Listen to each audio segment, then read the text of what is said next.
or how much that truck weighs. And they know whether to stop the truck then or not, and they put into that process the bypass stuff. You can't stop a truck on those scales. The ag folks have to stop the truck. One looks at the outside of the truck, one looks at the inside of the truck. And I tried my darndest to try to figure out how to marry those two processes, and you just can't. You just can't. So, environmental law, this was one of our successes. We took all of the Carl lands people, the recreational lands people at ag, and there's only 15 of them, that were doing hunting and fishing checks. They were basically patrolling, law enforcement patrolling state forests. And guess who they were bumping into?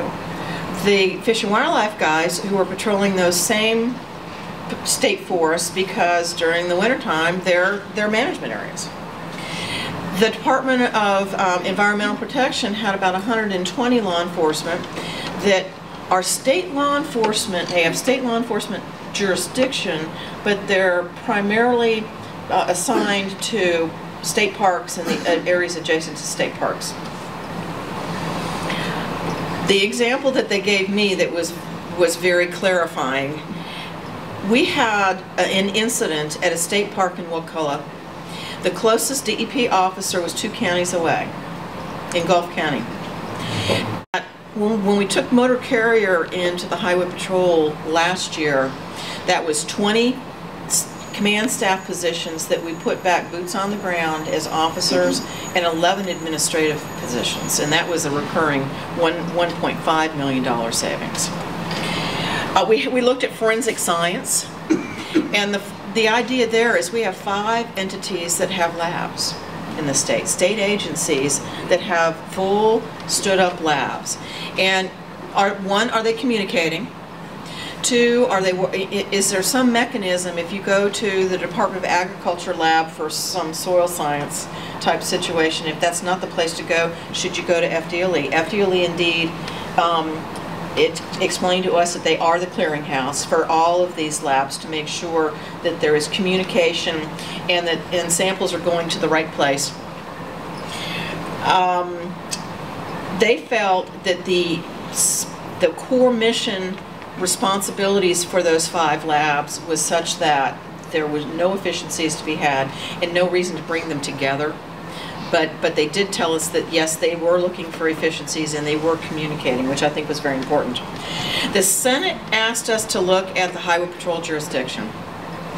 They were convinced that if the Highway Patrol was limited to state and or federal highways only, we could do more arrests, more bang for the buck, the cheaper, better, faster, we wouldn't need any more FTEs. And so this group got together, and a lot of input from sheriffs and police chiefs. You've got some counties that do not work recs at all. Orange County does not work the first rec, sheriff's office. And we said, so okay, you put the patrol just on I-4, and they're going to be plenty busy, but that's a 100% increase in work for the sheriff. Not so much for the police departments. Most police departments work recs and work very closely with the Highway Patrol. Again, what the Senate didn't understand is the way the patrol is staffed is based on whether it's a rural county or suburban. We decided to do a kind of a staffing study that looked at maybe instead of staffing the same way across 67 counties, what came out of this discussion was no, the patrol shouldn't be limited in jurisdiction, because quite frankly, when a sheriff wants extra people, and the Trayvon Martin stuff comes to mind, we've had a field force unit there at every march, very quietly staged, not high profile. And for those of you that don't know, when you see the Chicago riots or these big events, and you see those officers with their shields and their helmets and they're walking in formation, you train for that. And the patrol trains a lot for that. Many police departments and sheriffs don't. The patrol has been supporting that community just in case, and thank goodness nothing has happened. But why would you limit the patrol's ability to respond and assist fellow agencies? That was the conclusion from this report. But what we did say was, you know what, we need to think about staffing differently.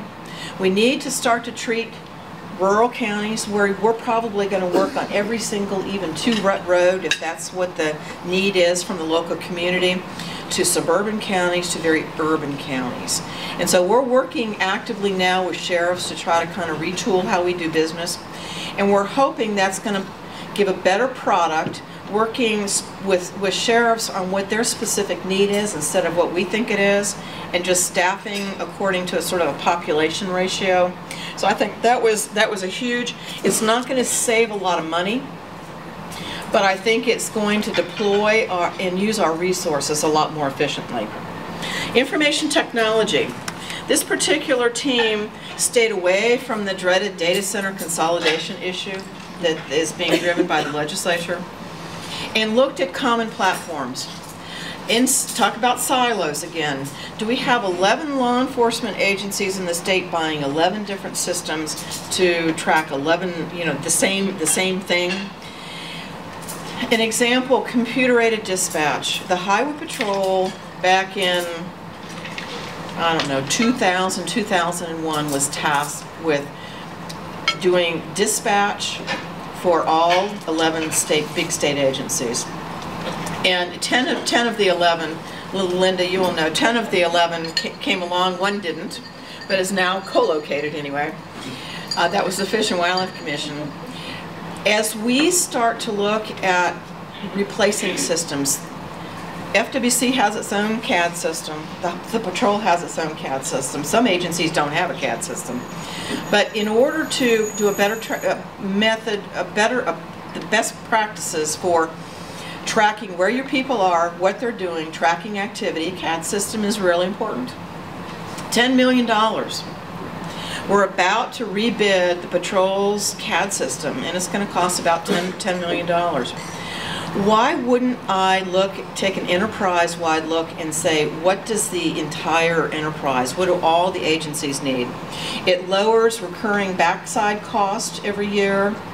We build as close to a Cadillac as we can to accommodate everyone. So that's what we're doing. And that was one of the IT teams. We support the MDTs, the mobile data terminals, the computers in cars.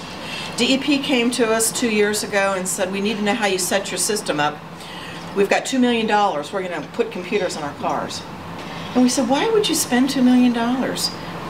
Buy your computers and just hook into ours. We're going to charge you for a few licenses. You don't need the infrastructure. And indeed now, our system is better than the Fish and Wildlife Commission.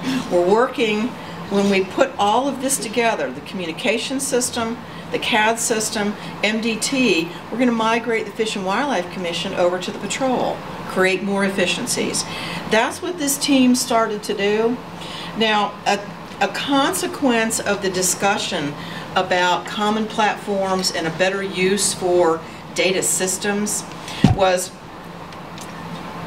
we've asked, and the governor is supporting, having this team continue to work for at least another 6 months and look at a law enforcement data center.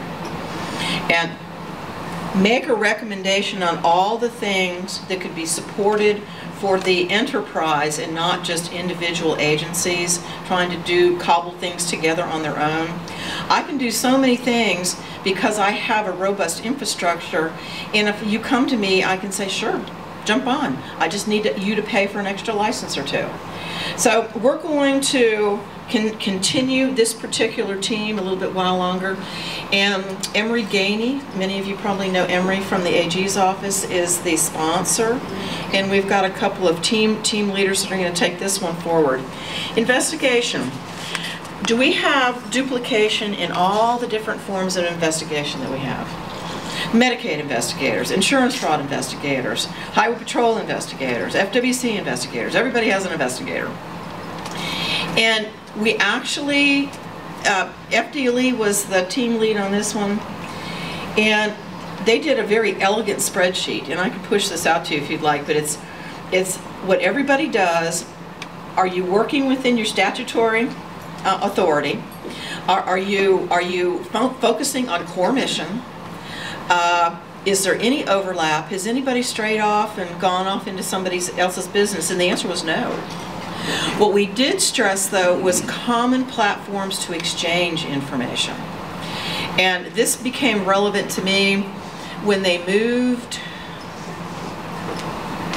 Al, help me, they moved cybercrime into FDLE, but they moved, what did they move into the to the CFO's office? Public assistance fraud. When they moved that's it. A public assistance fraud was across the hallway from the insurance fraud folks. They met one day in the hallway and said, "Holy crap! There's 5 people on your top 10 bad guys that are on our list." They were not communicating. So this we're going to continue to work.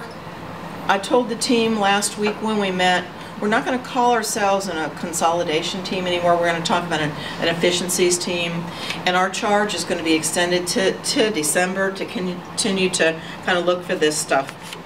Law enforcement administration and support. We said if we are going to bring some agencies together or units together, divisions of law enforcement together, we need to understand where the admin personnel overlap is. And so this team is still they're actually working very hard with FWC and DEP to codify everything that they're doing. So we'll have a blueprint for any entity. If you're going to bring a division in from another agency, the best management practices, what to look for, what works, what doesn't work.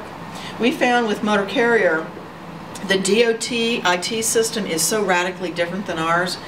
My CIO is out in Madison at the weight station right now working with DOT folks to try to figure out why we don't have connectivity with those folks and the motor carrier people and the patrol troopers yet.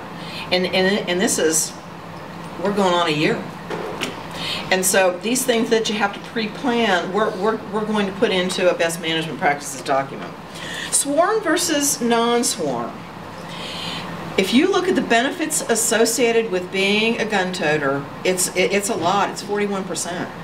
It's expensive having law enforcement in your agency. How many of you have law enforcement that are probably doing regulatory things and not really putting your hands, and arresting folks? And so this was a difficult question. I've got a couple of agencies that still aren't cooperating because they don't want to lose their law enforcement. Is there anybody here from DPBR? Your secretary stepped up and said, "Okay, I'll look at it. I don't know. I don't believe it." And darned if they didn't come back. And DPBR, you've got, it's 30% of your sworn, which is about 50 people, through attrition, and you're moving pretty quick. They're shifting them to non-sworn positions because they really are, there is a lot of regulatory work, and you don't have to be a cop to do it. And that was huge on the part of Secretary Lawson to recognize that and say it's okay. It's been my experience that agency heads think it's sexy to have a law enforcement arm. Those of you that have been around them a long time probably know that they're a pain in the neck. Who gives you the most trouble, as far as investigations go? That's why, to digress, it's so important to have the investigative unit. They're not investigating themselves. When I went to Colonel Zerna several years ago and said, "We did this at the Fish and Wildlife Commission, it's okay," you will find out that when somebody calls and says, "I can't believe that you did XYZ or didn't arrest somebody or didn't discipline somebody," you can go, "You have to talk to the IG. It's under investigation." And having that disinterested third party doing the right thing and not being in the chain of command is outstanding. Now, we worried a lot because we let the investigators maintain their police powers, the ones that are sworn, under the patrol. And are you going to be able to recruit? Can you get people to come out of patrol and into the